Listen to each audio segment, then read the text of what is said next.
and experiences of 3 artists from the exhibition. So we have An from Singapore, Kuita from Thailand, and Saleh Hussein from Indonesia. And joining us as moderator is Asep Topan, who is the co-curator of this exhibition. And for our audience, later, towards the end of this discussion, we will share a link to a survey with certificates. So make sure you stay tuned until the entire session. And if you have any questions or comments or respond, please leave them on the chat box on your screen, and Asep will select and pass over to continue the conversation. So without further ado, please enjoy the conversation today, and over to you, Asep.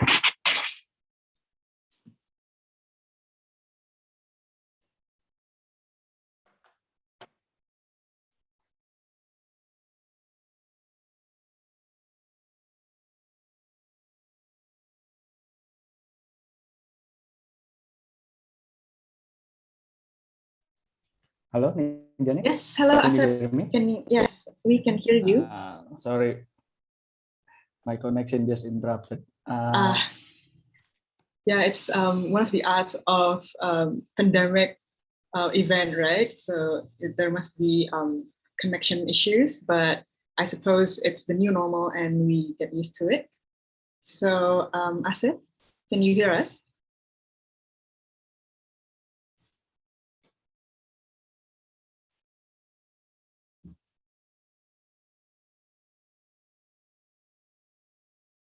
Okay, sorry for the connection issues. So in that case, I think how we'll do the session today is that each artist will have 10 minutes of presentation, and then we follow up with questions and answer and discussion. And afterwards, we'll also have a session with the moderator and audience. Hello, can you hear my voice? Yes. Okay. sorry. Welcome back. The connection was a little bit unstable. So thank you, Nijani, for the introduction. May I start? Yes, please. Okay. Good afternoon, everyone. Welcome again to the series of public programs organized in conjunction with the exhibition Stories Across Rising Land that currently at the Museum Matcha. In today's artist and curator discussion, as Nijani also mentioned, we will have 3 artists from the exhibition, An from Singapore, and Kuita from Thailand, and Saleh Hussein from Indonesia, that will share with us about their artistic practices, as well as their work that has been displayed as part of the exhibition Stories Across Rising Lands. This event also streamed at Museum Matcha's YouTube channel. The audience can ask questions to all panelists using the Q&A function on their Zoom application or through the comment section on the YouTube channel. And my name is Asep Topan, and I will moderate this afternoon talk. Stories Across Rising Land is an exhibition of contemporary works from Southeast Asia, which reflect the diversity and geographic spread of the region by emphasizing personal and fragmented connection to history and politics, observed through the perspective of artists. This exhibition presents artwork from Chian Dairi from Philippines, An from Singapore, Kuita from Thailand, Saleh Hussein from Indonesia, Lim Kok Yong from Malaysia, Zulia Fumiwong from Laos, Maharani Mancanegara from Indonesia, Ngelai from Myanmar, and a collaboration between Tan Watai and Sinta Wibowo from Cambodia and Belgium, respectively. They are connected by their generational experience of media technology, the impact of shifting economic and political discussion within their home territories, and approaches to different aesthetic formats that reflect the subtle movement between local, regional, and global contexts. To create the work in this exhibition, the artists have explored the everyday action and small daily narratives that help to define social and cultural connection to place. The exhibition Stories Across Rising Land has been commissioned by Connect ASEAN and the ASEAN Republic of Korea Cooperation Fund, and is curated by myself, Asep Topan, and Jeong Ok Jeon. Before we start, I will share brief biographical notes about each panelist speaking this afternoon. The first is An. He's an artist and writer working in the intersection of contemporary art, cinema, performance, and theory. Working primarily across the medium of lecture, essay, and film, he probes into the ways by which image are produced, circulate, and disappear within context of globalism and governance. He has presented projects at the Bangkok Art Biennale, ASEAN Art Biennale, Guangzhou Biennale, Jakarta Biennale, Sharjah Biennial, Kochi Muziris Biennale, Kunsthalle Wien, Haus der Kunstler de Welt, Berlin, Van Abbe Museum, Eindhoven, NTU Center for Contemporary Art, Singapore, and Parasite, Hong Kong. In 2019, he was awarded the International Film Critics Prize at the International Short Film Festival Oberhausen, Germany. In 2018, he was a fellow of the DAAD Artist in Berlin program. The second panelist is Kuita Watanayangkur. Is best known for her elegant and powerful feminist practice as a performance artist, whose work explore the burdens of hard physical labor expected of women in traditional Thai society. Kuita feeds off physical endurance and strength, create a tension that starts with physical discomfort and conclude by transforming pain into a thing of power and beauty. In 2017, her work was curated into Island in the Stream exhibition in Venice, Italy, alongside the 97 Venice Biennale, Asia Triennale of Performing Art at the Melbourne Art Center, as well as Negotiating Future, the ASEAN Art Biennale Taiwan. In 2018, she showed her work as part of the Bangkok Art Biennale. In 2019, Kuita held her largest museum show to date at Albright Knox Art Gallery in New York. And the third panelist for this afternoon is Saleh Hussein. He's a visual artist and musician based in Jakarta. Throughout his works, Saleh Hussein invoked the mind with the historical unraveling of things. His family's history and traces of Arab culture often became the focus of his work. Saleh studied painting at the Faculty of Visual Art, Jakarta Art Institute. He is also known as the guitarist in the band White Shoes and Couple Companies and The Adams. He has been participated in numerous exhibitions, including Power and Other Things, Indonesia and Art, Beaux-Arts Center for Fine Art, Brussels in 2018, Busan Biennale, Hybridizing Earth, Discussing Multitude, Busan Museum of Art in Korea 2016, Time of Other at Singapore Art Museum, National Museum Art Osaka, and Museum of Contemporary Art Tokyo in 2015. Okay, without further ado, I would like to invite all the panelists to take the mic and start the presentation with Saleh Hussein. Ale, the screen is yours. Thank you very much, Asep Topan and the other panelists. Good afternoon, yeah. Okay. Thank you. My name is Saleh Hussein. Actually, for started, maybe Asep already told you all guys before about the my working and also my focusing on actually on archive, how this is archive, and also the memory it's have in between the this kind of works, I guess, and also this module, and how do we, and as an artistic practice in experiencing the memory and realm to experience, reflect, and close also to the related of the subject and archive, also in the memory at the same time. So and also to think about the for this work actually in the Museum Matcha.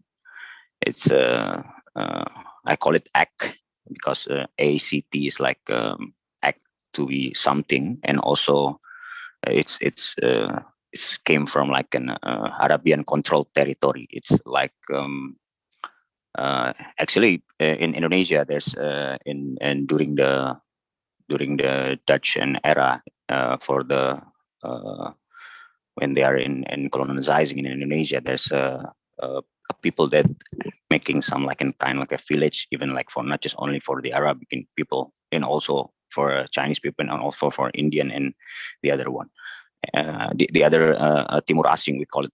So it's interesting for me because actually for the background itself, I came from the mix from Java and also an Arabic father. So it's interesting to me to know that's the one when I was in a solo exhibition in Ruang Rupa actually.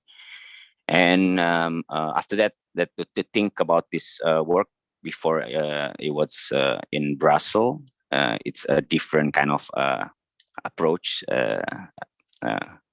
to strategize how do people can see this work also at the same time, because in Europe that people cannot sit, we call it jongkok, right? I don't know in English what they call it. Jongkok. So it's really nice also because because this Sorry, Ale. yes, Jongkok is squat. Squatting, okay, Yeah, yeah. squat. So people in Europe, they cannot squat, I guess, as I know. So that's why I put the lekar. It's like a small kind of put it the table like in for the Quran. So I put it this Platform, yeah. platform, Like yeah, and like, yeah, and I put a lot of archive, and also this archive I was found in many places, even on internet itself. It's wrote like by an Captain Arab actually during in 1820 until 1945. So it's a real one. So I know even in museum they cannot touch the the real paper, like even in from 18 something. So I put it that in the platform so people can see it. So it's for the people in Brussels. That's actually a it's not kind of familiar for the museum that doing that things, like I can see and I can touch the paper even like that thing. So, and of course because it's focusing on this kind of paper and also the archives, I want to when this work is going to be displayed in other places, even in Indonesia actually, even like in Matcha, I want to have the dialogue between the archive that I was founded and also the archive or collection in that museum, even on gallery itself. So that's why I asked before, yeah, to Asep, like, Asep, can you show me the collection of Machan that which suitable with my archive and my work also at the same time. So that's why Asep told me to have three artists, two artists, yeah, Raden Saleh and also I forgot the other one. So it's really nice to see also because of at that time, during that time also Raden Saleh making some work also, yeah, this called mail station. So it's at that time also I guess it's same during the colonization, how this Raden Saleh also making some work like a beautiful one, but behind that things something it's more I don't know, it's more sadistic, and also a lot of people is dying at that time. Yes, and the dialogue about between this archive and collection for the place itself, it's really interesting for me. So it will be is if this work is going to be working around, I guess they need to have a dialogue, not just only like a, I don't know, static kind of archive. Yeah. And also I put it the video, that's video that I was interviewing the one of a researcher about the Captain Arab. It's really interesting how Captain Arab during that time in Indonesia. So they have like a dual kind, like an agent, like double agent, something like that things. Yeah, it's agreed to the Dutch, and also they also helping the local people also at the same time. But we can we can argue about that things also at the same time, because I was thinking also, even in Singapore, even in Southeast Asia, this Arab village is so many things happening in there also at the same time. Yeah, I think that's for now. Yeah, Sep, yeah. Maybe I'm quite interested with Yeah. with the with the way you formulate your artistic practice in general. It is highly historical. I mean, not only for this work, but also, as you mentioned, started in your first solo exhibition in Ruang Rupa, Hikayat Saudagar. Your installation, your work observe about the historical moment in Indonesia or in Dutch East Indies. But if you would like to speak with the audience in the current contemporary situation, what would be the perspective, or how things, what is the thing that could be linked to that history or learned in our today's perspective? Yeah. Thank you, Asep. Actually, it's still relevant and also still connected, how the history, not just only in our historical background. I guess the history is also how we are now become, like making something, and also to think something, and also to have an attitude with the what we're going to do. So it's already written also at the same time in the historical. So it quite interesting for me also, because of there's a lot of little narration they're written in the government, not just only like a big narration. So it's different things, that how this small narration is so different, like 360 degree, I guess. It's different. So that's how it's relevant, I guess, until now. So because they're still thinking about that things also, and also for the Arab community in Indonesia, there's I don't know, it's still argue also at the same time, because how the Arab people still until now, I guess, and a lot of what do you call it, marga, like a family name also, from Hadramaut. Yeah, family name from Hadramaut is already gone. In Hadramaut is still we can see it in Indonesia, Malaysia, Singapore. Yeah, a lot of them. Yeah, that's the relevant, I guess. Yeah. And that's what you show is kind of micro histories or small narratives that also we address in the exhibition. And if we read on the school book, at least on the historical anti-colonial movement, for example, in my experience, I never read such a story about Arab capital or Kapitan, for example. As an artist that dealing with this project, how would you place this story or this figure in the anti-colonial movement in Indonesia? Yeah, it's interesting. I was researching actually this Kapitan Arab in Surabaya, the city in Java. Yeah.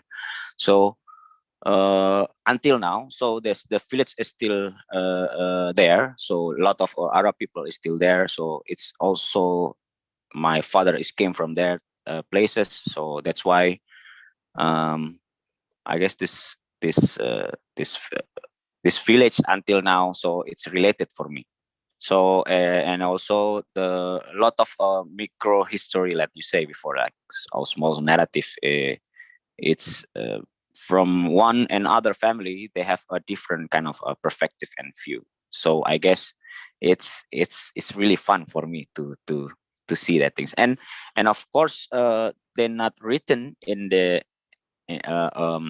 I don't know, a big picture of the history, that how the Indonesian I don't know, like now, until now, I guess. Yeah, a lot of Arab people, not to become a heroic of the Arab people, no, but a lot of Arab people and also in the community helping a local, and not just talking about local because there's no indigenous people in Indonesia. So I guess we are become a hybrid. That's really also interesting.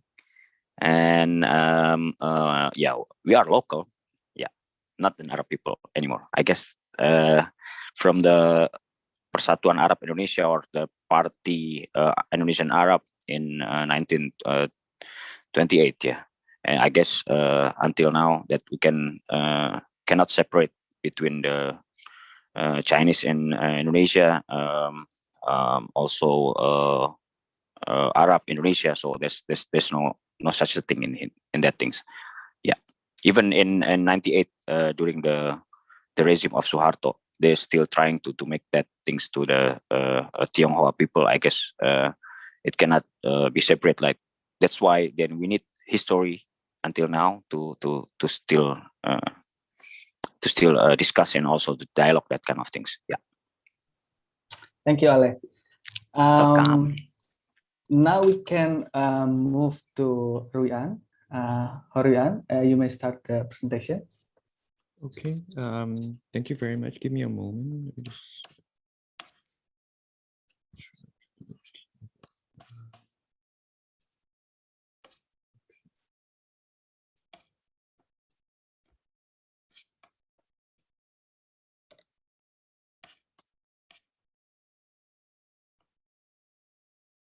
Okay, can you see the slides? Yes. Right. Yeah, thank you once again to Museum Matcha for organizing this panel and also the exhibition. It's an incredible privilege to be part of this show. And the work that I'm showing in this exhibition is a lecture and a video installation that is called Screen Green. So this is the image that you see on the screen right now. So this is the installation version of the work. So I tend to work in kind of different kind of narrative forms, I would say. So these are usually quite durational kind of works. So the performances themselves, which are staged in the form of a lecture, they are usually about an hour or so long. And so there is this live performance component. And then after the performance, they tend to be readapted as an installation. So I would just kind of start by just talking about the form in which I work. So this is the, this, for example, is the work in its installation form that is showing at Museum Matcha right now. Yeah, so I tend to work in between the visual arts, theater, and to a certain extent, film as well. And many of these kind of live performances are almost like a kind of live cinema in a sense, because I'm always kind of talking next to a screen and talking in dialogue with the different images that I'm presenting. So it's very much a kind of narrative that is created around all these images that I've collected. So these can be archival images, these can be images drawn from popular culture, from Hollywood films, but they are generally, images in which I can read a certain kind of socio-political narrative through them. So these are just, I'm not going to talk about all of these works, but this is just to give you a sense of the different kind of contexts and formats in which the live performance can take place. So some of them, they have a more kind of minimal staging, but others there is a kind of set or kind of enhanced kind of theatricality to it. Yeah, and so this is also, and then later on after the performance, the work is readapted as a video installation, and the installation would include the documentation, the full documentation of the performance, and sometimes some props or objects that are related to the subject of the lecture. So the work that I'm showing in a Museum Matcha now, it's been some time since I made this work already. So this work was first commissioned by Parasite in Hong Kong in 2015. And that time it was really for an exhibition that was kind of themed around Singapore. And so it was an exhibition looking at certain political and social realities in Singapore, but it was staged at Parasite in Hong Kong. And that was about like 5-6 years ago. And since then, the work also went through different iterations, but it has been, actually, it's probably been maybe more than 4 years or so that I've performed this work live, and I actually don't perform this work live anymore, and it circulates only as a video installation right now, which is something which actually as a form I'm also quite happy to work with in lieu of the live performance. And this work is called Screen Green, and of course the main reference here is to the cinematic green screen, which is this post-production device that you use to to create kind of add virtual backgrounds behind the protagonist of the film. So this is often used in science fiction, fantasy films, as most of us would know. But at the same time, I wanted to add another layer of meaning to this idea of the green screen, which is to think about green in terms of botanical green, the green of trees, bushes, plants, of botany, basically. And to really see how these two notions, these two variations of the green screen converge in a kind of reading of the political economy of Singapore. And how I got this, the inspiration for this really came about when I was watching the National Day rally, which is a speech that is given by the Prime Minister in Singapore every year, about a week after our National Day. And so this is a really long speech. It's like 3 hour long, and he would present this in like 3 different languages. So it's a bit of a marathon, but it's often a speech that is used to kind of set the agenda of the day and to also almost give Singaporeans a sense of what kind of future to expect. And very often, at least in recent years, you see them, the Prime Minister, standing on this very kind of theatrical stage against quite a spectacular kind of background. So in one particular year, the Prime Minister was speaking against this background that was, just a monochromatic color that kept changing throughout the whole speech. So that's the image that you see on the right. And at some point during his speech, the background was basically just this flat green, bright green color, which actually is almost, especially the kind of green that you use in green screen compositing. So you could literally use this image and it lends itself immediately to this adding any kind of virtual backgrounds, which becomes quite topical today in the era of Zoom, because we are all kind of speaking against, most of us, it's so easy to add a virtual background these days.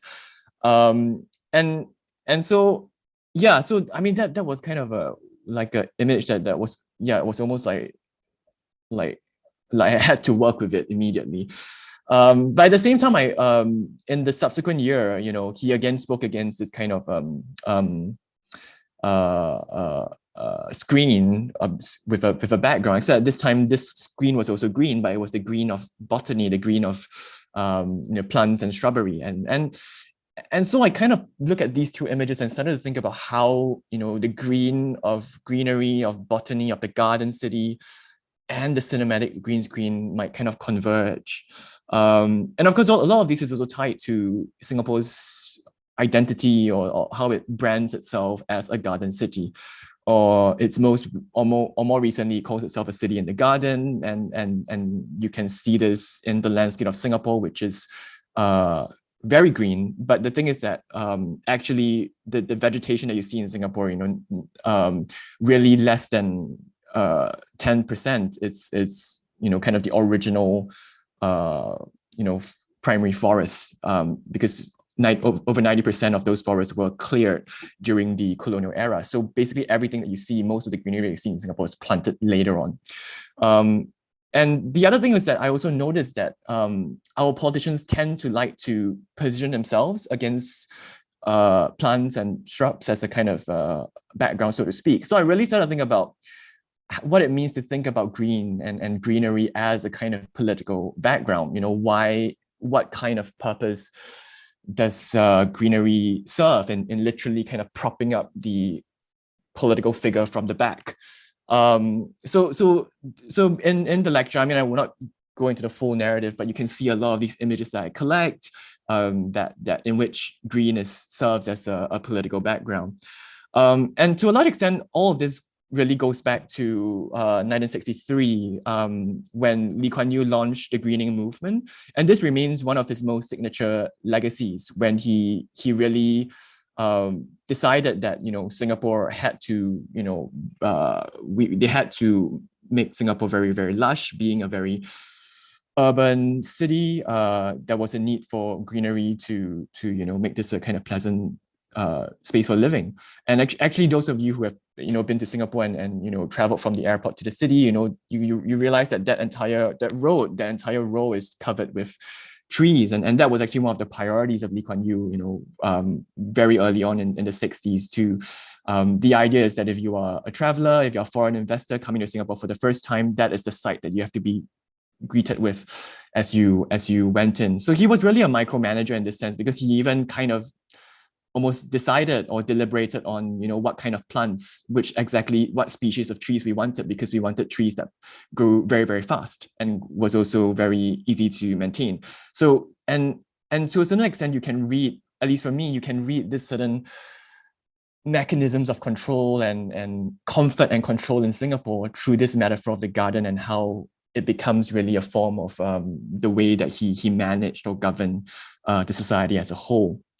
Another point of reference that I bring up in the lecture, Screen Green, is actually from this. This is a still from a video in the 1980s. So what happened in the 1980s was that actually this was, you know, really there was a this wave of suppression really started in the 1960s, when the government was, you know, arresting and a lot of people on the accusation or the charge of being communists or trying to subvert the government. And I mean, this is a story that is quite repeated in much of Southeast Asia during that time.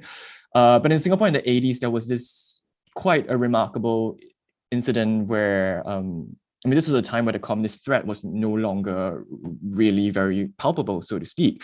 But they arrested a group of, I mean, it was quite a diverse group of people. Some of them were social activists, some of them were lawyers, and they basically accused them of being Marxists who were trying to overthrow the government. So this was in 1987. But what the most interesting document to have emerged from that event was that they, because they forced people they arrested were made to give televised confessions. You had this, you know, televised document of these suspects being made to confess on television. And in this particular video, I think what was very interesting for me was that, because I interviewed the man in the center, and he told me an interesting detail, which was that because this interview was carried out in the interrogation room, I think it was of the police headquarters, it was very, very bare and Spartan. And he told me that they actually specially brought in these plants to cover the background, to really soften the environment a little bit. So I mean, that was a very, very fascinating detail that again, you see greenery being used as a kind of political background to, in a way, soften the message, or to try to make the whole interview look a little more natural. So you're really seeing nature being used in a way to make something that is quite contrived look natural. But this was the 80s, and by the early 2000s or so, Singapore went through a period of what they call political liberalization, and this was after Lee Kuan Yew stepped down from power, and you know, the new Prime Minister Goh Chok Tong promised a more open, consultative style of government, and that was when they started to open up, you know, more spaces where you could so-called express yourself, you could dissent, you could even protest, and one of the innovations, the political innovations at that time was this space called Speaker's Corner, which still exists today. Of course, we can't use it now during the pandemic. But this was and still is only the place where you could lawfully hold a protest. And incidentally, it was a park, this is Hong Lim Park. And in the 60s, it was actually a place, where very fiery political campaigns and speeches were made. But today it's used to host, being the only space where you can have any kind of demonstrations in Singapore. So for me, it was also interesting to think about, how this green space, instead of just being a background now, it becomes a space into which you enter and you are encouraged almost, or at least, they don't stop you from, participating and expressing yourself. So for me, like, this is the point also where the like how I talk about it is like almost the garden becomes like a cinematic green screen of sorts. It is this space into which you can enter, you can so-called participate, you can add your own backgrounds, you can change the image. But at the same time, it's also a very constricted space. You can express yourself and in a way do whatever you want, but only within this kind of boundary. And I feel like that is quite a productive metaphor to really think about the kind of mechanisms of control in Singapore, especially in this late capitalist phase where you no longer really see the more kind of direct and more directly draconian measures, but really these are the forms of control that tend to be more dominant these days, which actually kind of encourage some level of agency on the side of the people, but the state also comes in to modulate these agencies so that it doesn't run afoul of their agenda. So like that broadly, very, very broadly speaking, is the narrative that I present within this work. And just to end off with this image where we finally use the green screen for what is supposed to be used for. Okay, thank you very much. Thank you, Ryan. I think it's funny how to connect this work with the current situation, as you mentioned about the experience of green screen during webinar, during online meeting, and also if you see, like, people also more and more working with plantation at their home during working at home now. So I mean, some of the viewers as well in the exhibition space can see like from different angle. But I'm very interested in a few things that you said before. First is about the notion of theatricality with your work. How this notion started as your core practices? Are you have experience in a play, or how it started and since when? I actually don't. I mean, I really started out really as a visual artist, and I was and I guess my first point of engagement, I think the medium that I'm most kind of closer to, outside of visual arts is actually cinema. But the movement into performance, into theater, really came a bit later in the practice, although it soon became almost like the dominant form in which I work. And I think for me, that came about because I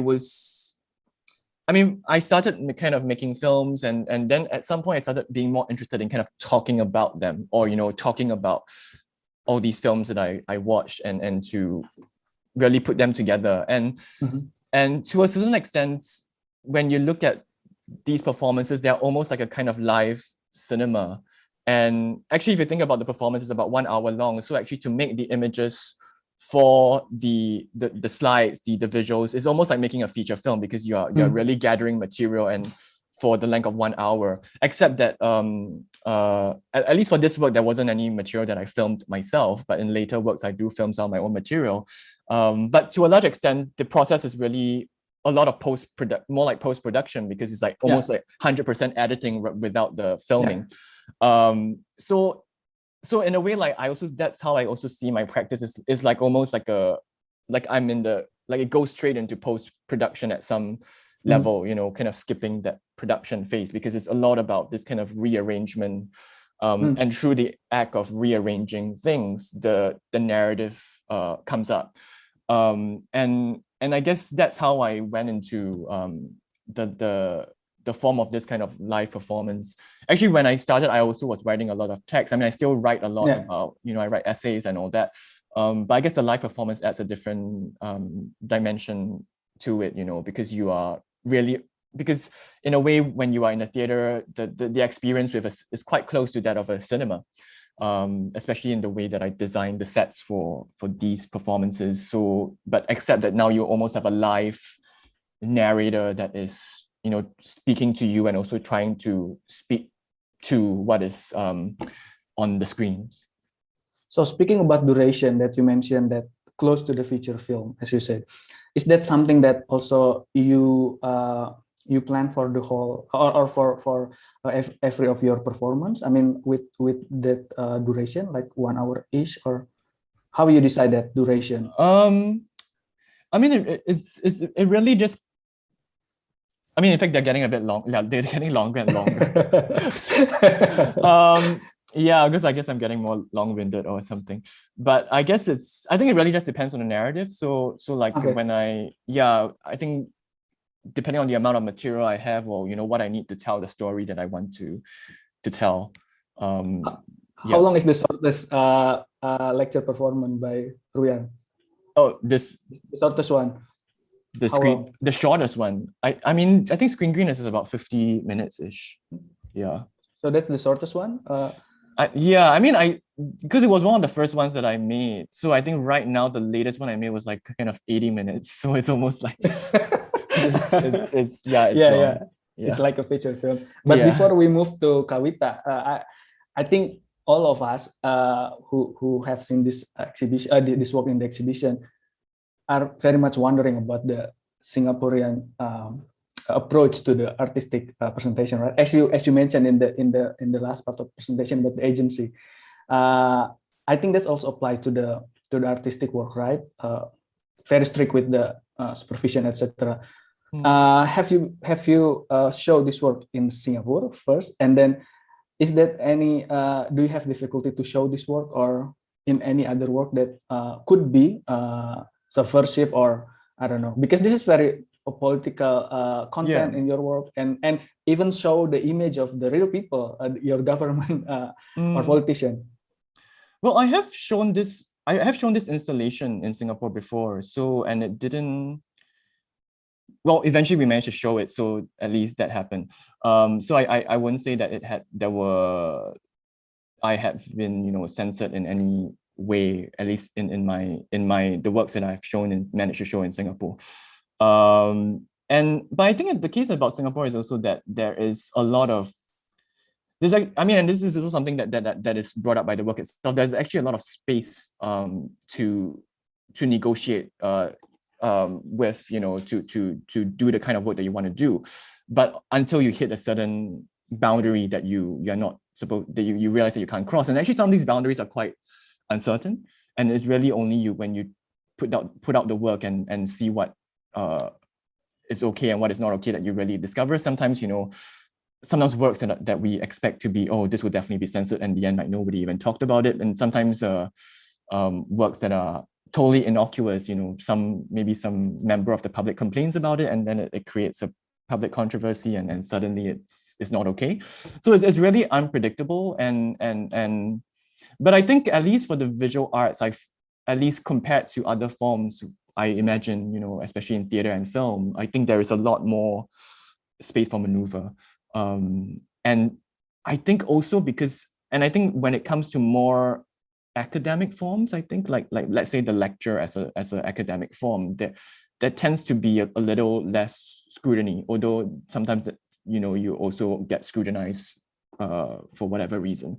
So I would say that there are spaces of maneuver, and for me so far, I think I have managed to kind of at least work within do the work that I want to do without really compromising the material.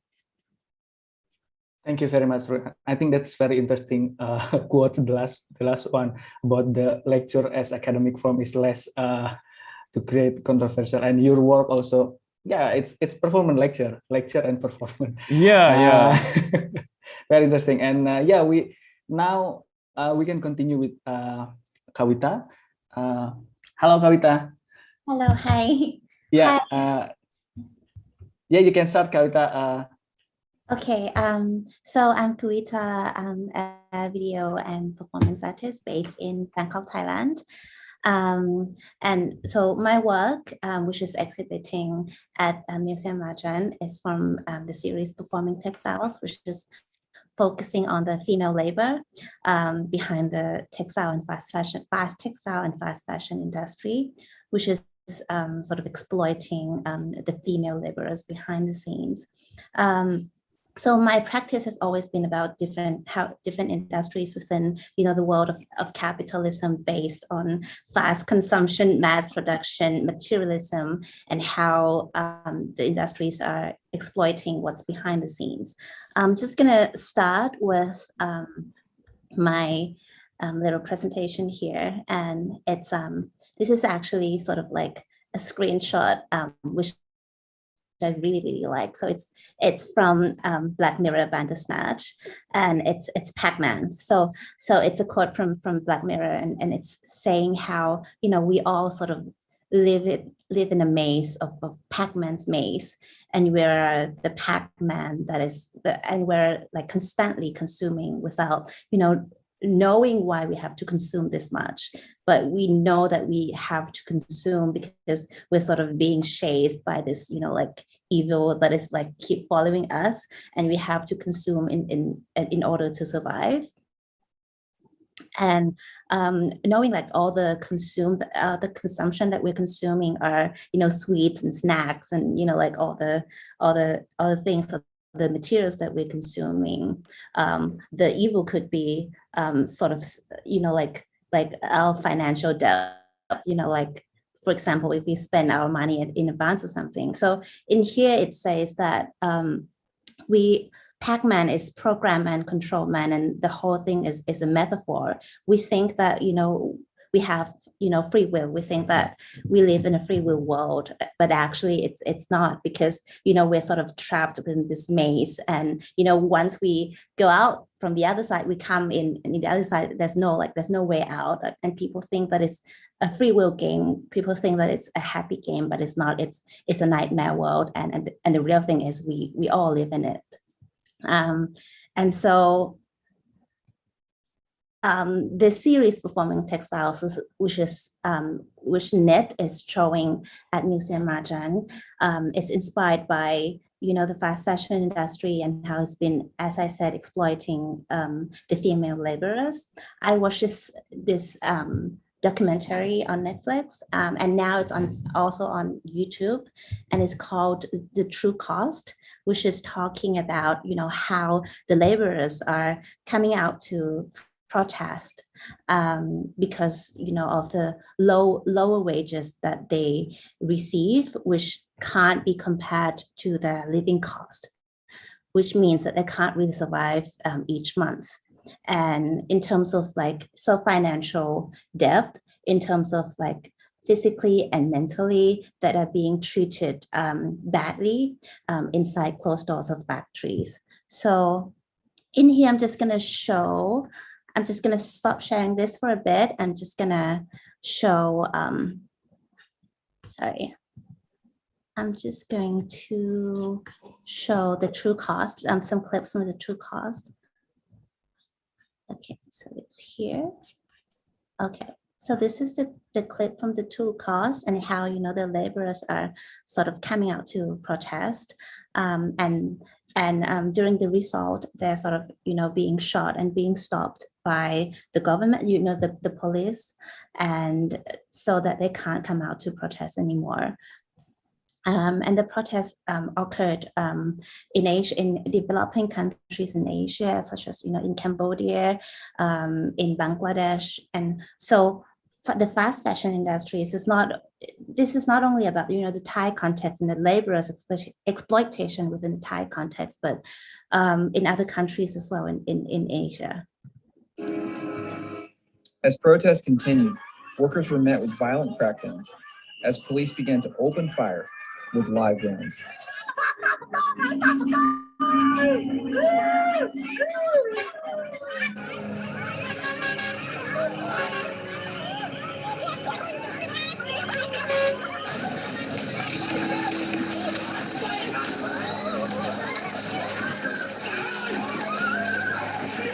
A woman has been killed and several people injured in clashes between clothes factory workers and riot police in Cambodia.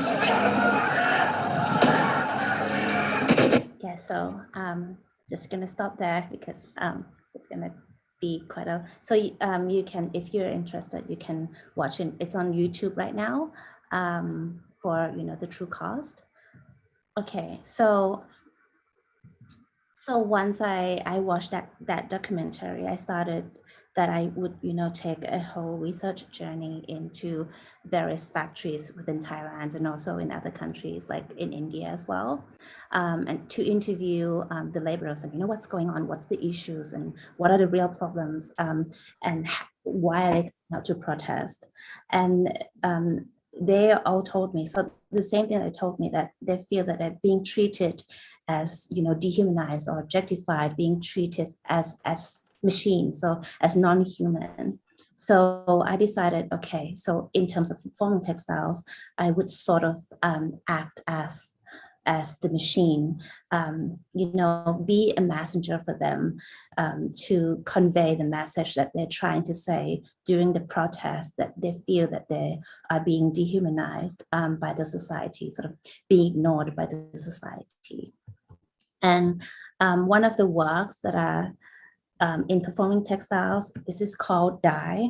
So in dye, in here, I sort of replaced my hair with this white yarn, and, you know, sort of being hung upside down, and there's like this invisible pressure, invisible force that is, you know, holding my body up and down, to be sort of, so my face and, you know, my head and the yarn sort of be drowned within this red chemical dye. So this is a performance for about 10 minutes or so. And I'm just going to go into the end of the performance where, you know, as we reach towards the end, it's even longer in terms of, you know, sort of being pushed and drowned within this red chemical dye, and, you know, until I can't take it anymore, and then the person would sort of lift me up.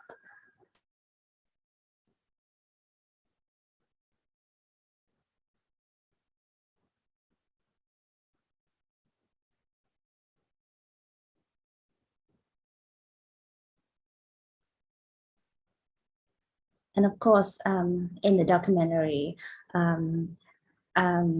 if you watch the true cost, or there's another one called River Blue, which is sort of about, you know, the dyeing industry, which is only second after oil industry, that is, you know, exploiting and damaging the environment and polluting the rivers. So there are, you know, village that lives close to, you know, the dyeing factories in China or in India, that, you know, the new baby were born differently with very toxic water that they have to drink every day, or have to wash themselves every day. So that's also one part of the message, other than, you know, the labor exploitations. And this one here, it's called Shuttle, in which I use my body to sort of act as the shuttle. And this is like the human weaving machine, and where I act as the shuttle and sort of like jumping from left to right and right to left to sort of weave in the fabric and, you know, finish the fabric. So here I go. So sort of weaving through the fabric with my body. And this goes on and on until the fabric is, you know, finished. I'm showing you this exhibition which, you know, sort of combines the whole series together, except knit, because knit is sort of a new performative work. But this one here shows like like a museum, but now has become sort of a human factory, and how, you know, the body of the human body is being transformed into several machines, such as in here, you see the dyeing machines. And in here you see the spinning wheel, the spinning machine, using, you know, the human laborers as machines. And there's like this, if you see it close enough, you see that this is like the large needle that are sort of being placed underneath. So it's like you still have to work, and you can't really fall, you can't really get out of this ugly circular system, because if you get out, if you fail, then of course there's no securities in life, because all of these large needles are being placed underneath, and that's danger. That's dangerous for you. And of course, this work is a carding machine, where untangling all the yarns together in a row. And of course, this one is the one that you already saw, which is the shuttle. And yeah, so this is like the human the human factory that is this human laborers are being transformed into different objects, different tools to work, and, you know, a non-human being. But the work that I would like to talk about the most, it's the one that's actually exhibiting at Museum Matcha right now. And I think it's one of the most important work so far for me, because it was supposed to be a live performance, and the live performance is about 1 hour. And now I sort of recreated in a video work, which is about almost 30 minutes. But this work sort of started with, I think I related it to the Greek mythology, Arachne, which is a woman weaver in a village, and she was very talented, very skillful. And but her work was really great, that everybody says that, you know, you have like, she has like a gift from God. But her work itself sort of criticizes how, you know, the God, or how the people who are, you know, the controller of the society, like to abuse their powers, or use their power to abuse the people. And she said, and her work, there's this one work that she said that it's a tapestry work, and what she was doing in her textile was she was criticizing the kingdom of the god, of the Greek god, and how they like to abuse their power. So it's like saying how their life is so glorious, but also how they use the glories of their life to abuse the people. And so the Greek god Athena was so furious and so angry that, you know, she criticized the kingdom of the god, or the people who should, or the controller whom people should obey, you know, like the Greek gods. So she came and punished her, and sort of turned her into an evil spider, a spider. So that was like sort of the story of the first world spider, according to the Greek mythology. And that's how she sort of possessed her and punished her, and turned her into a non-human being, a spider that had to knit itself, had to knit to in order to survive, to protect itself from, you know, from danger. And I related to that a lot, because, you know, how I showed you before about, you know, how people came out to protest and sort of being shot, being stopped by the government, or by the ruler or the controller, which means that, you know, there's no such thing as criticism of freedom of speech in the current, you know, capitalist society, and which is governed by, you know, all these elite class, or, you know, the governments that are ruling the people. And so I'm just going to show you a bit of this work.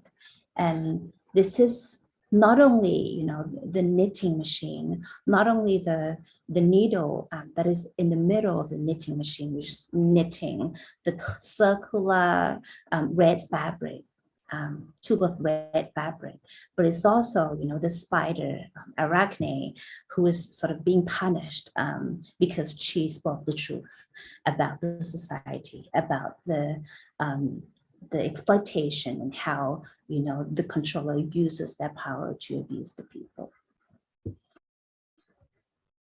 As you go into the middle of the machine, it's quite a long walk, but you can see that, the knitting machine, the needle or the spider or the laborer slowing, transforming this circular shape of machine into like a tube of fabric, or even, the spider web. So in here, I sort of use my, all parts of my body, my hands, my fingers, my legs, and especially my mouth and how I bite in order to knit the spider web or to knit the red circular fabric.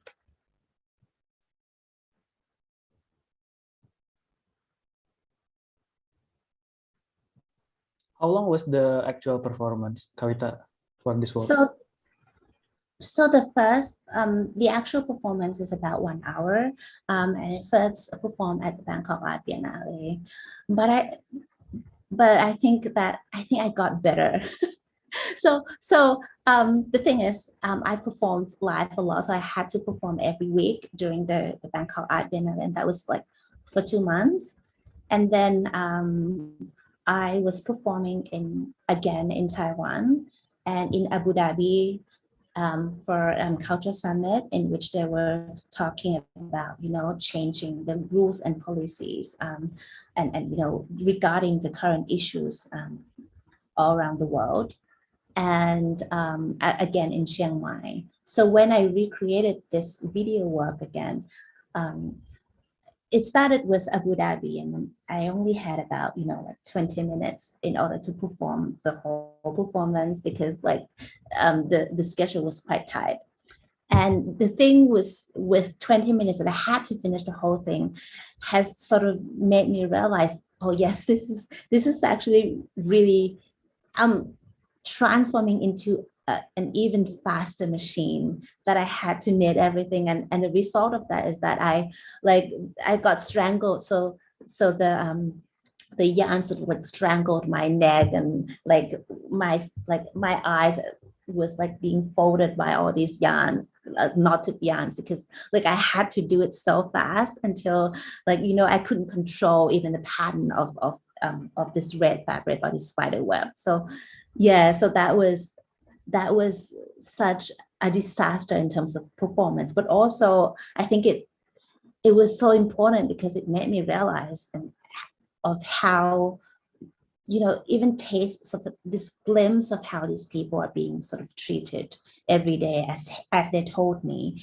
as they feel that they're being treated as machines, and they're acting and repetitively performing as machines every minute of every single day.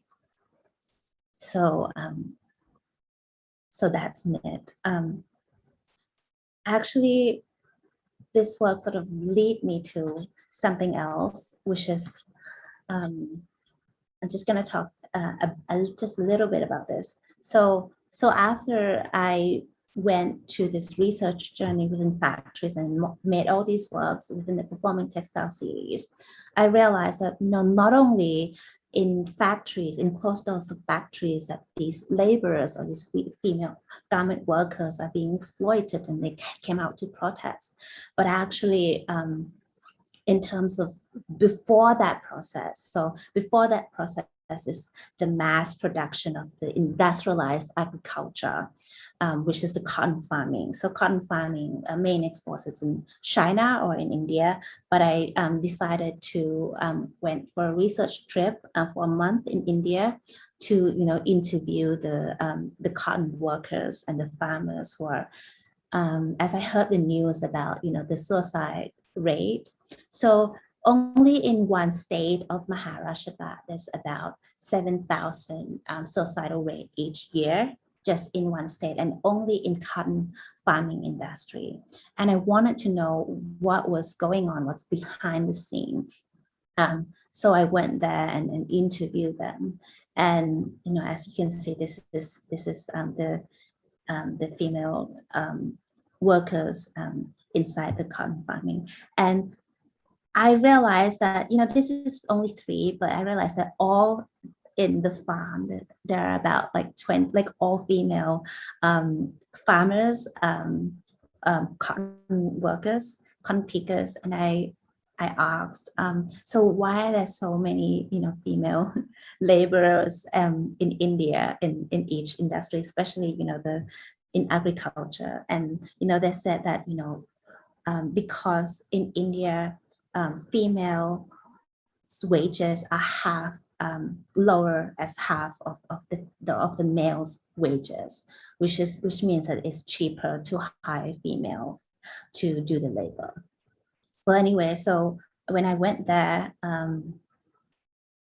just gonna show you this one.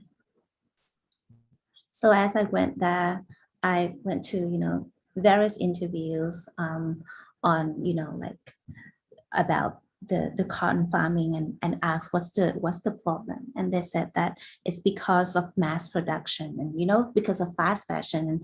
And so they have to grow the cotton even faster. So that's this cotton contract, this seeds contract from the international company Monsanto that the government has been, you know, signing the contract with.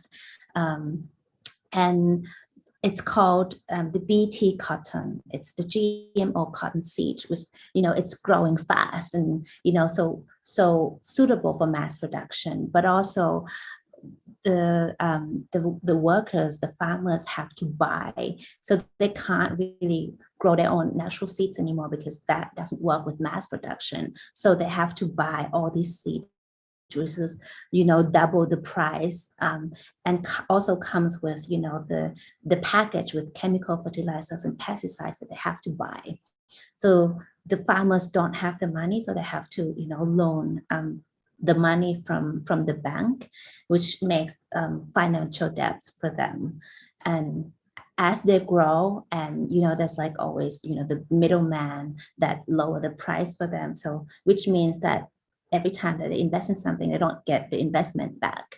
And this is the ugly loop of being the BT cotton farmer in there.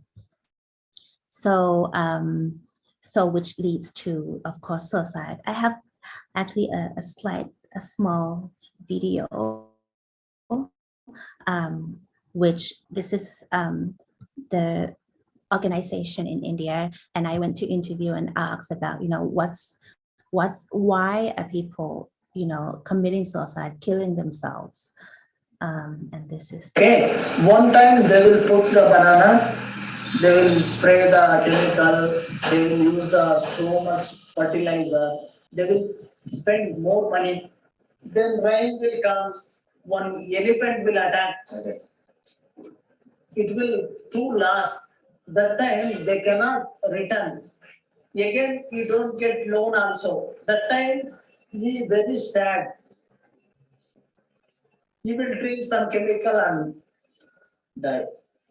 That is main reason. So it's not just cotton farmers. Yes. Any crop. Not only for cotton. So in here, as you say, as he said, so they're committing suicide by drinking the pesticides that they, you know, invested and bought. And so here comes the current series that I'm doing, which is about, you know, it's called Field Work, which is about the exploitation behind the mass production of the industrialized agriculture before what's happening in Performing Textile series. Yeah, so I have more, but I realized that I don't have, you know, I've spoken too much of it. Oh, so, no problem, Kuita.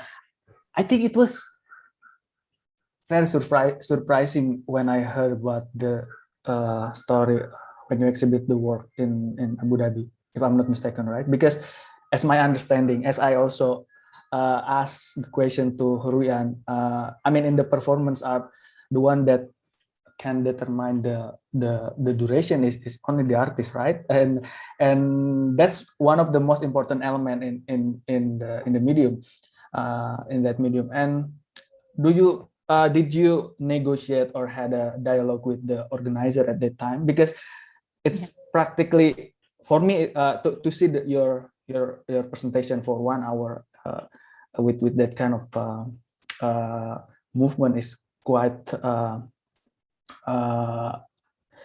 it's body work, and then you need to shrink to the 20 minutes. How did you deal with that? And did you have the sort of dialogue or discussion with the organizer at that time?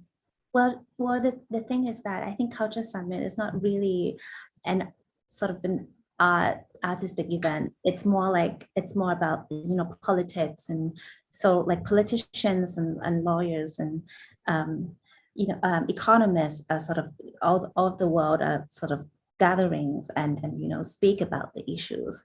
And I think art is like, and performance is only a small part of it. But when I first was got invited for this event, I was also like questioning myself. But as I realized that I think the most powerful thing that an artist can do is to get out, is to get the art outside of the art world. And art can be more powerful when it's out of the art world. And so I think, yes, so and of course there are things that I had to sort of change and compromise in order to be outside of the art world, such as like the time duration and how it was like sort of being restricted in their own way. But I think the experience that I had from it, it's something that I was thankful, because I felt like even now, if I have to do the performance again, it will be around 20 or 25 minutes, because I actually got better. Like I got better as being a machine, that I can do it very, very like fast enough, that I don't get like that, disastrous situations anymore. But I realized that being in another platform, not in an artistic platform, but in like another world, like with politicians or economists, and to be able to speak about the issues together and how the policies shall be changed. It's so important as an artist to use the visual language, which is, I think, a soft power, to speak with the people who have the power in their hands to actually rewrite the law. So yeah, I really appreciate that non-artistic opportunity as well. Yeah. And maybe last question before we move to the Q&A session for Kuita. One of the most striking thing when we see your work is the colors, right? It's very it's very vibrant, it's very dynamic, and you have plenty of bright colors everywhere. And I just wondering, is that the actual color that you have on the actual space, like on the along with the machine, or did you arrange that color as a part of the work? Yeah, so I actually painted the studio and painted all of like the equipment and select like the color palette that I wanted. I felt like I wanted it to be a candies. I call my colors candy coated. So by saying candy coated, it's like when you see an advertisement on billboards or in magazines or Instagram or online, wherever, you see something that is so attractive, so like candy, like something that wants you and persuade you to buy and purchase things and to want things that you don't actually need. But by candy coated, it's like when you see my work from a far, you see that sort of element, that sort of advertisement element, that sort of attractiveness element that makes you draw you closer. But actually, by being candy coated means that they're inside, you know that, okay, if you see the work, you know that the message is quite violent. It's violence underneath the candy coated color. Yeah. I think that's very important notes here, because that's, I think, the first impression that we have when you see your work, and not even the painting, even the choice of fruits, for example, and also the dye color. I think that's also something that I need to ask this, I think, in this session. Yeah, Thank you. I think it's very important to make people understand, it's sort of this contrastness between, such beautiful, attractive color and what's behind the scenes. Yeah. Okay. Thank you, Kuita. So we already have some question in the Q&A session here, and I would like to start with a question for Saleh. This is from Juwita. Ale, can you read the question, or Sorry, you need me to read the question? Maybe I need to read the question. So, hello, my name is Juwita Wardah. I would like to ask to one of the panelists, Saleh Hussein, with so many historical narratives about colonization in Indonesia, is there a standard quantity of research results to produce the work that is being displayed, or just based on how long the research takes? ? Thank you, Juwia Wardah. Yeah, Juwia Wardah. Yeah. Yes. Thank you for the question. Sorry, the mic. Oh, the mic. Yeah. Sorry. Yeah. Okay. Colonization, is there's the standard quantity? Is it the quantity or the quality of the research? It's I think for the time. It depend. I think the reset base is going to be my daily practice, actually. So I would become like doing with the Zoom, even from the before the pandemic era. I was also asking or meeting some of people who also have information also and the archive, and also books even from the other countries, to talking about what's happening in Indonesia at that time and that era also at the same time. So as we know, they have many things also get from the Leiden, I guess. Yeah, but it's quite big for me. So the narrative also. I love to how to this a small narrative is intriguing the big one. So and at the same time, I'm asking also about how the archive should be, because if we all know, the archive is, we call it archive. It's in the big institution. So for me, we all have archive even in our home. So I guess there's a lot of archive in our society at the same time also, even not just only for the home and also for the environment around us. So I think there's no standard, I guess. It's for the time for have a research, yeah, I guess. So it's going to be like a yearly, even 2 or even 3 years for the reset, and still ongoing, and a lot of things have to what we decide to exhibit this kind of a reset, not just only for the visual art, I guess, and also for life. Yeah, and for the I'm doing also I'm making a music, so that's why interesting for that things. Yeah. Maybe you could also emphasize Ale, about the idea of artistic practices, because let's not forget that what you present here is the artwork in the end, but just the difference between the like academic research. Yeah, maybe you could explore about that little bit. Yeah. By using an ever growing archive found document also to create autonomous artwork. Yeah. To absorb also the how this the tradition remembers art into a daily practice. So yeah, and I guess to investigate also. So that's why I think this to escalate the how this art for me. For example, I guess it could be more become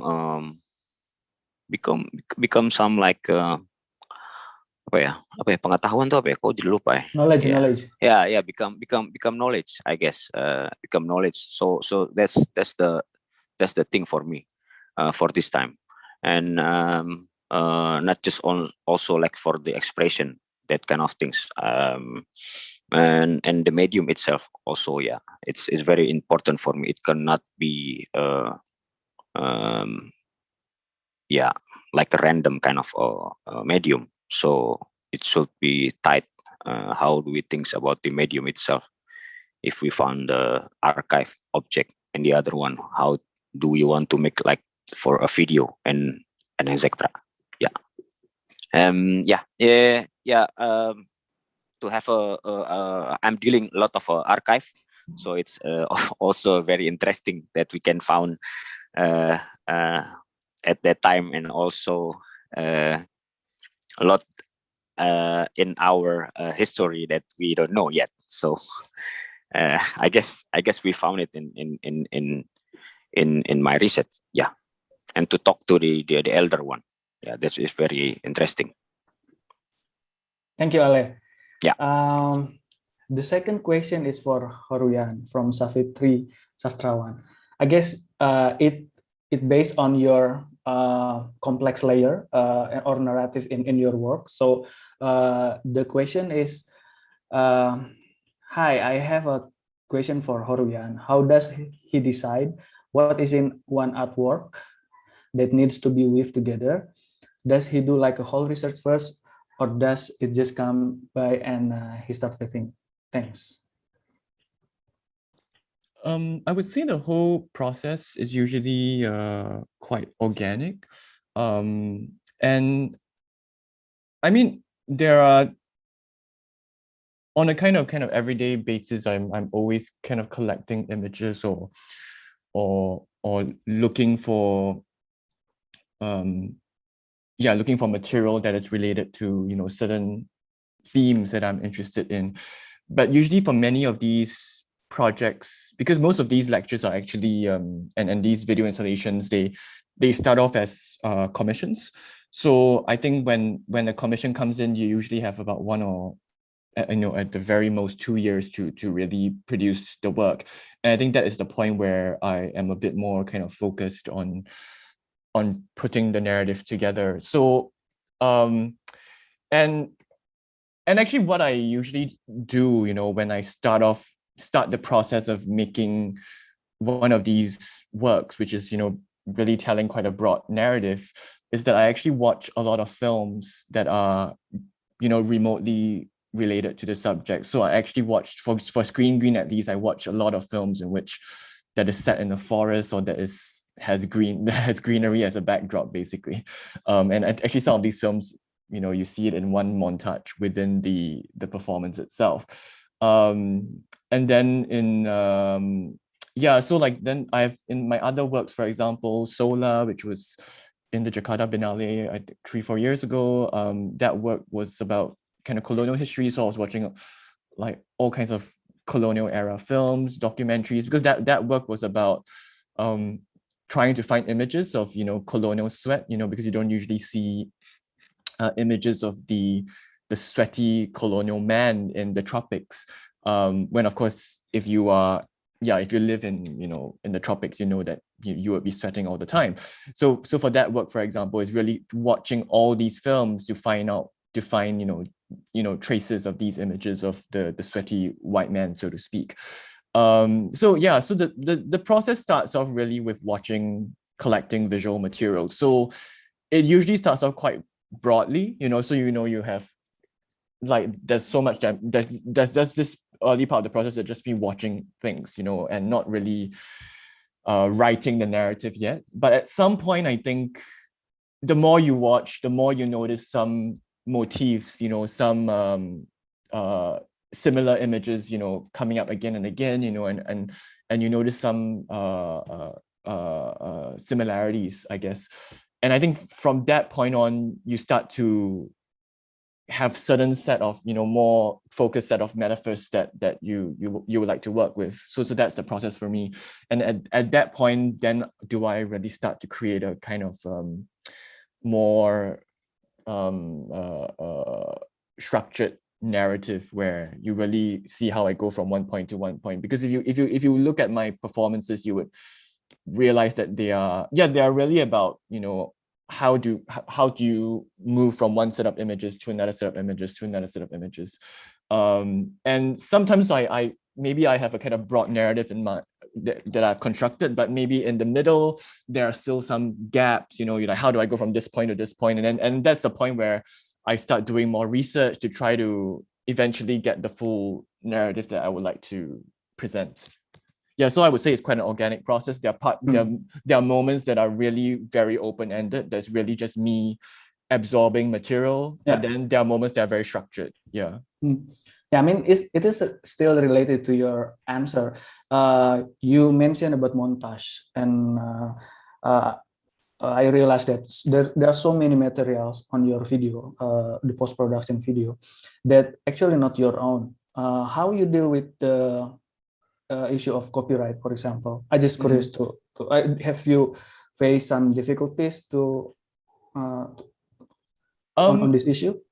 I mean, with respect to copyright, is actually, I mean, this is something that I really only navigated as I presented and made the work. And, I didn't really want to, I didn't really care about it as during the production itself, especially since I mean, at least a lot of the material that I was working with, these are like Hollywood films, and some of them were very popular Hollywood films. So I'm not going to, right into, these big studios to, and the other thing is that I think at least within a kind of Euro-American context, most of the use of the work would fall under what they call fair use.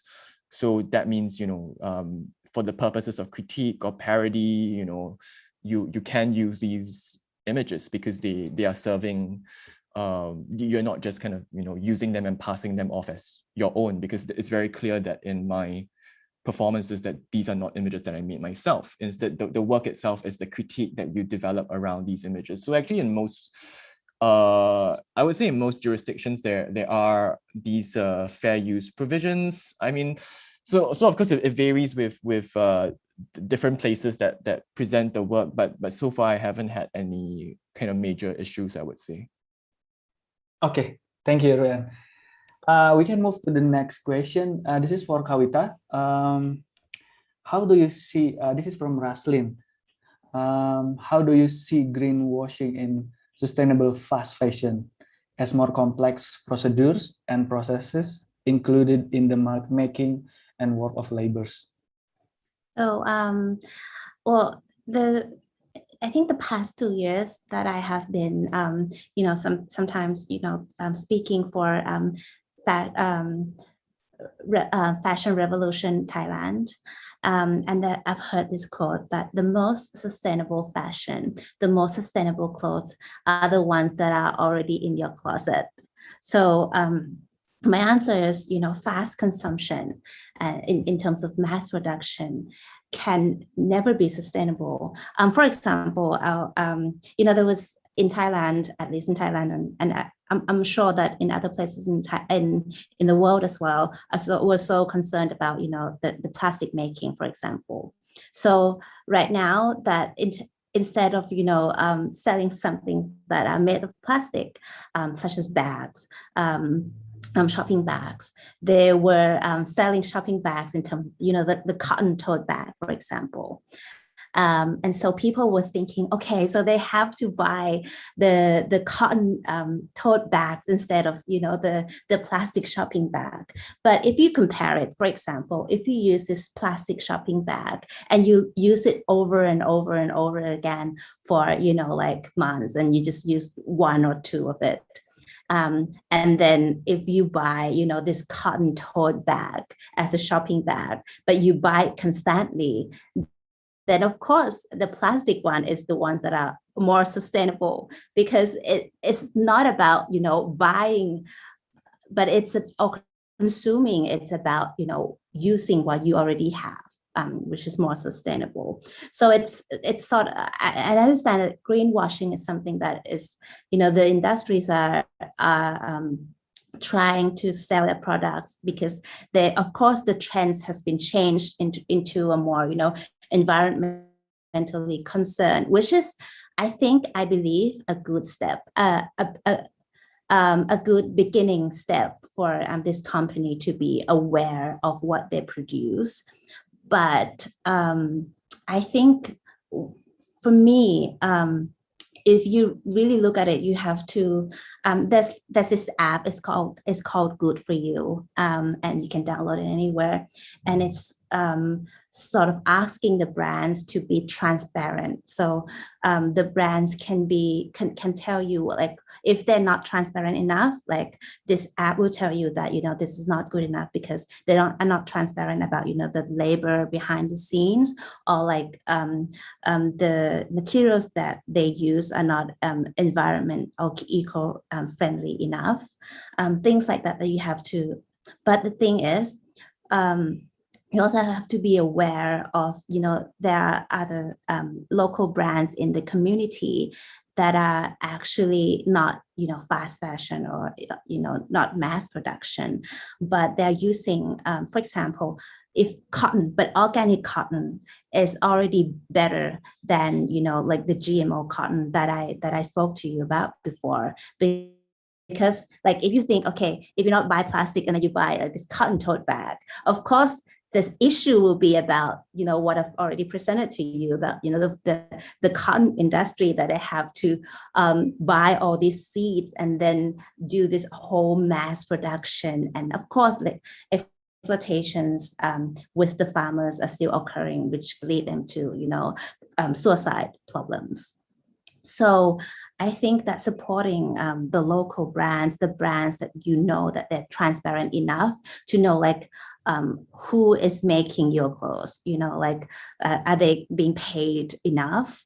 And are the sustainable cotton, like organic cotton in Thailand, there's also some brands that don't use water, so only use rainwater, water from the rain, and otherwise are completely organic. So these are the things that, if you're aware, then you are sort of shaping and changing the mindsets of the consumption, and hopefully the brands that the big industries would tend to follow and change the trends as they do in terms of whitewashing or greenwashing. Yeah. Thank you, Kuita, for the answer.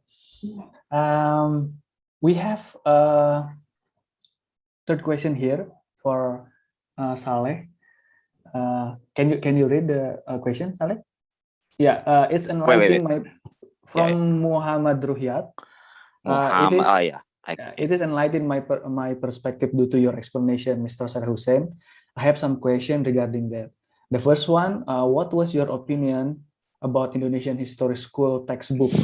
Does it need any revision or so? And the second question is, what's your opinion about the term indigenous in this kind of multicultural country like Indonesia? Why everyone still question or being defensive about it? Actually, there are 4 questions. Yeah. Silakan, Ale. Okay, thank you. Thank you, Muhammad Ruhyat. Is it the martial artist? No, Muhammad Ruhyat. No, okay. What your opinion about the Indonesian history school textbook? My opinion, yeah, I don't know if it's need revision or no. As we all know, I guess there's a need to have a lot of revision, I guess, and I don't know. Is the problem of the government itself also about how the history can be? It's still organic, I guess. The history is still can quite, as we know from last year, it could be a different point of view in this year, I guess. That's how the history it's organic, I guess, for me. And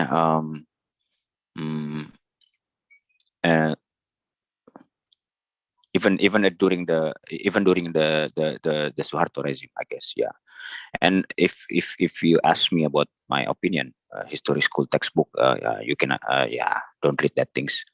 So yeah, if you read it for like you read the I don't know, like a comedy kind of book, you can set mindset that the perspective to see the history school textbooks, and revision, I don't know, do we need or not? What's your opinion about the term indigenous? Multicultural like Indonesia. It's we don't talk about the indigenous people because we all become a hybrid people, I guess. Even because of Jakarta, it's one of a spot like many people is coming from not just also from another island from Indonesia, I guess. It's already blended. For me, if people asking Saleh, are you an Arab or Indonesia? I don't know. I'm mixed, I guess. And also, I'm blended, and I'm also a hybrid at the same time.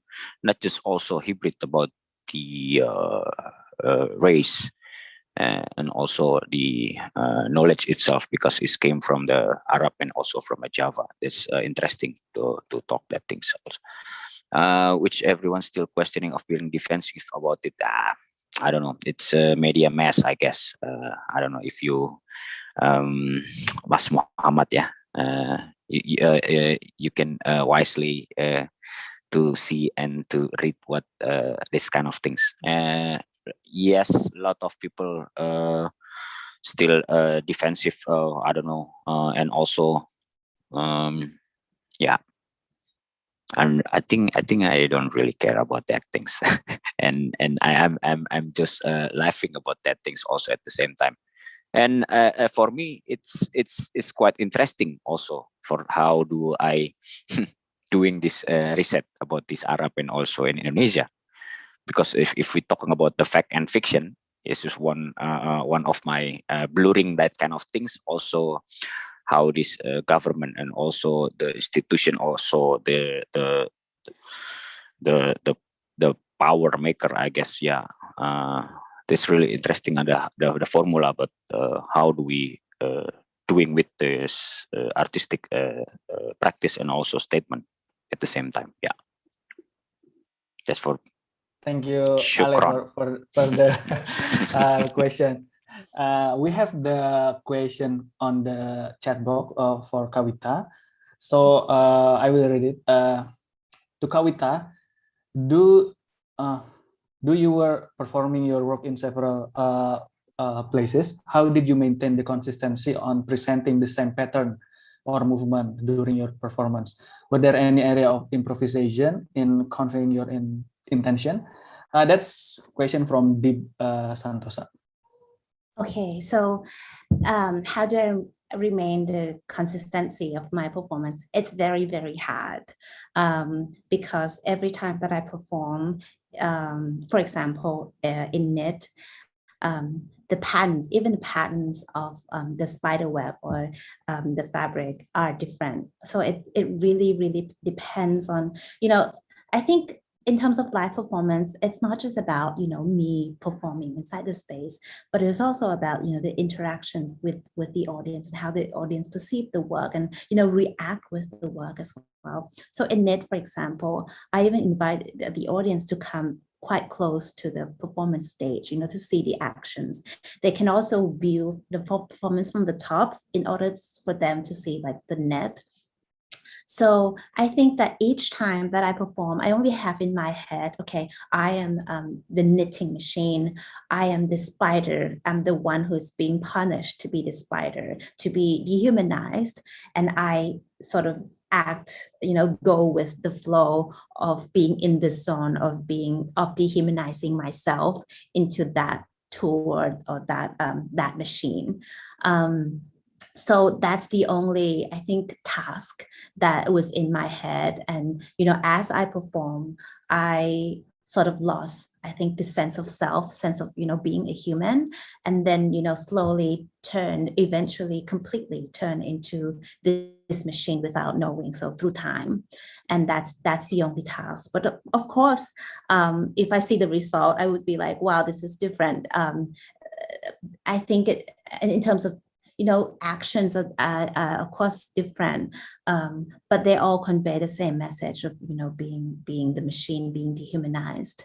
I think there was this one time, of course, when you play with yarns, when you experiment and perform with yarns, and when you do it faster, what you would experience is being tangled, sort of being strangled, and the yarns are being tangled. And so sometimes it goes towards the eyes and you can't really see anything, but still had to like keep performing.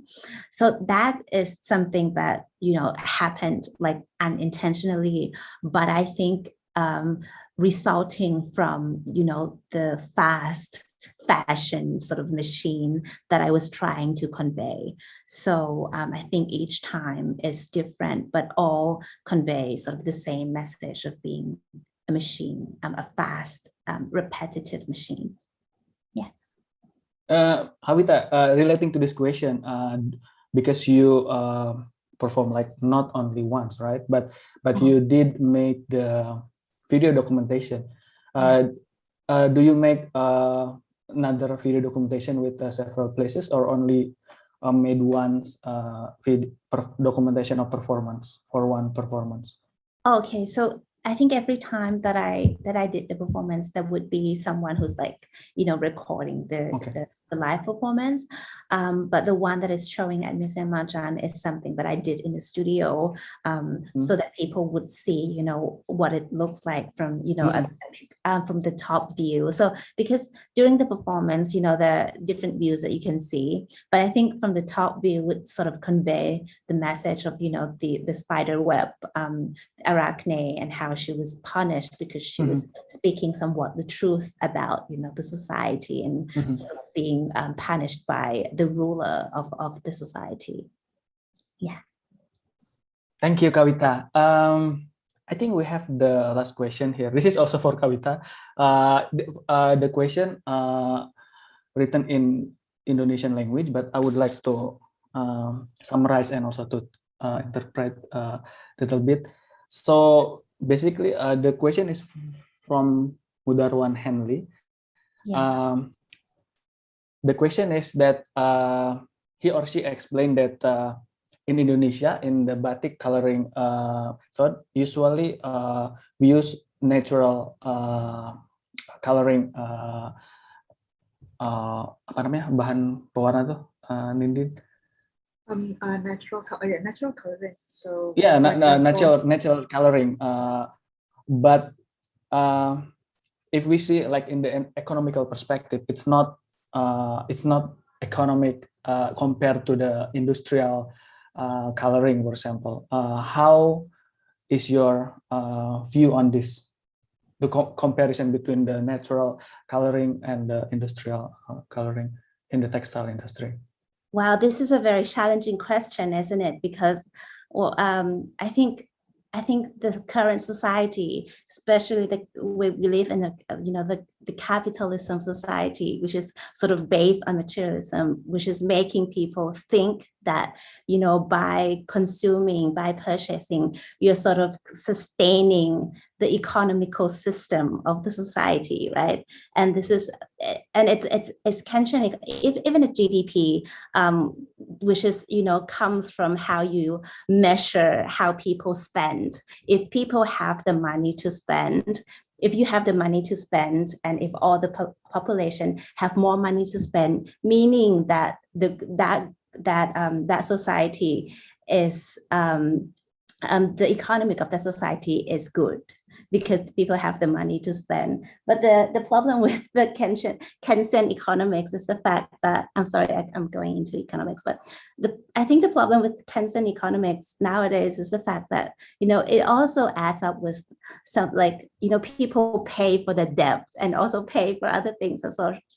So I think it's, I'm not saying that it's a wrong belief, but I'm saying that, when you think about fast consumption, and it's not like in the long term, it's not sustainable for the economics anyway, because you are, you think that the GDP can be better, but the people who are in the lower class, such as the laborers, are still suffering. I'm going to talk about this contract that Thailand has just signed or is about to sign, which is CPTPP. So CPTPP is the seeds contract, which means that the international company can come to develop the seeds, such as same as Indians' cotton seed problem. So come to develop the seed, and then the seed the products will be owned by them. So the farmers will have to buy from them. The thing with the advertisements from the government and what they say, by the economists as well, say that the economy, the GDP will be better by what I can remember is about 12%, 12.6% or something. And I asked the economist, who's like my best friend, I said, okay, you said that this contract has made the GDP or the economical value better. What about, the farmers or the workers or the laborers behind the scenes? Will they have more money? Will they? And he said, honestly, no, actually, they will suffer more. So when you say about a good economical system, you talk about the wealth, the industries that are getting richer, but you don't talk about, the other people who are still suffering, even though the economic sounds better in terms of GDP. So this is the problem about how people believe that, like fast consumption or consumption is, making the economy, like it's good for the economical system. But by your question, I think that, of course, I understand that in reality, because we all live in a capitalist society, in reality, the natural dyes are a much slower process. And of course, it's not really, doesn't really go with the current capitalist mass production, high demands, high supply society. Of course not. But this documentary that I would like to show you very much. It's called River Blue. I'm just going to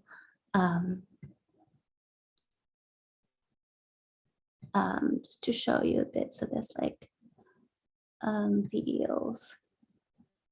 Sorry, this is going to be about a minute if I can show you. Okay, anyway, so I can't find it. So in River Blue, which is about, if you're really interested in, the ways for sustainable fashion to happen in terms of the dyeing industry, you should really see this documentary, because there's this section, this jeans dyeing industry, and how they're still using chemical dyes, but before the dyes go into the water, into the rivers, it's sort of being washed by this natural organic process, and it's like this this crushed waste from crabs and shrimps, and it's like being crushed into like small, it's into like almost like a pasta powder,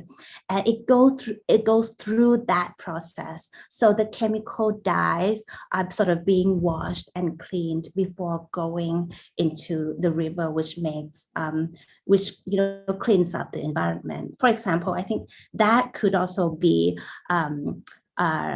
a sustainable and also, of course, economical in the current capitalist society, which I think could be a hope for that. Yeah. Okay, thank you, Kuita, for your very thorough explanation. And of course, when we talk about sustainable fashion, it's a much more complex issues. And so yeah, it's a long way to go. And it seems that during your sharing session, Asep was once again disconnected. So we are waiting for him to reconnect.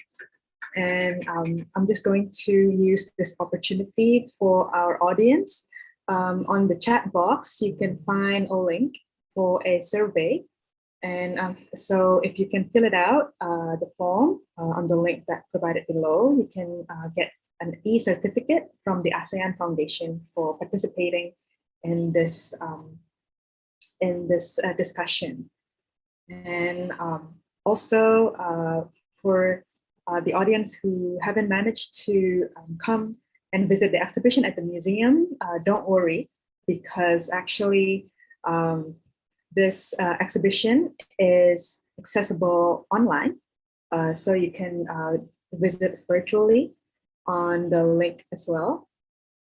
And you can visit Stories Across Rising Lands with the link on the chat below, and you can explore every corner of the exhibition interactively and also listen to the work's explanation by the curator.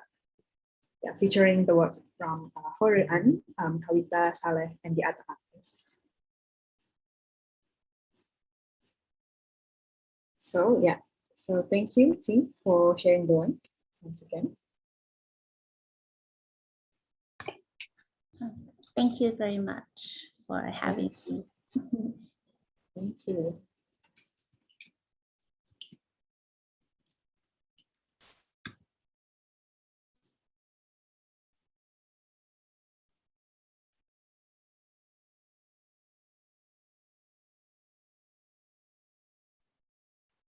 Well, we still have time. Like, I'm gonna ask all the artists, do you have like any response to the other artists' work, or like any comment, or maybe you want to ask each other?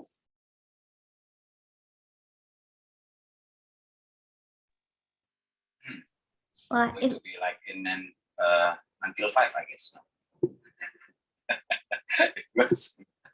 Hey, yeah, please, Kuita, you first. Well, I just want to express my gratitude and thank you. Like, I think of your both explanations sort of opened my eyes into your country's context, and even go deep down into history of the country and your society. And I really enjoyed, and it was very like knowledgeable. And yes, thank you very, very much for your explanations and your work. Thank you. It was great to hear everybody's presentation, because it's so odd that we don't get to see the exhibition together. But I think the panel has made it kind of an interesting experience for all of us. Yeah, thank you. All right. Yeah, once again, thank you so much. Thank you very much. Yeah. Thanks to you all, guys. Yes, thank you so much, Ale, Hori An, and Kuita, for this very insightful conversation. And within this very short time, we managed to touch on various issues from colonial history, political representation to labor and women, and even like at last we also touched on sustainable fashion, and and all discussed within the language of visual language and artistic practice. So thank you so much for sharing, and it's been a very insightful conversation to have with all of you. And on behalf of Museum Matcha, we also want to thank you to have this, to participate in this exhibition. And to all the audience who stayed tuned until this very end of the discussion, thank you so much for your time as well. Again, please take your time to fill in the survey on the link below, and visit Stories Across Rising Lands exhibition virtually on the link as well. And you can explore the works from all these artists as well as other artists from Southeast Asia. Terima kasih. Yeah, Thank terima you. kasih. Kapun kap. Yeah. The best thing about the exhibition group, it's to have a new friend. Yeah. Same like in a festival. So yeah, that's the main idea about the group exhibition. Yeah, nice to know you all. Nice to know you all. And Nice Thank to know you. you all. Thank you so Thank you, much. Rian. Thank you so much. Kuita. So, Thank you. okay, so that's the end of Stories Across Rising Lands, Artists and Discussion, part 2. So, good afternoon and have a good weekend, everyone. bye-bye. Bye. Bye.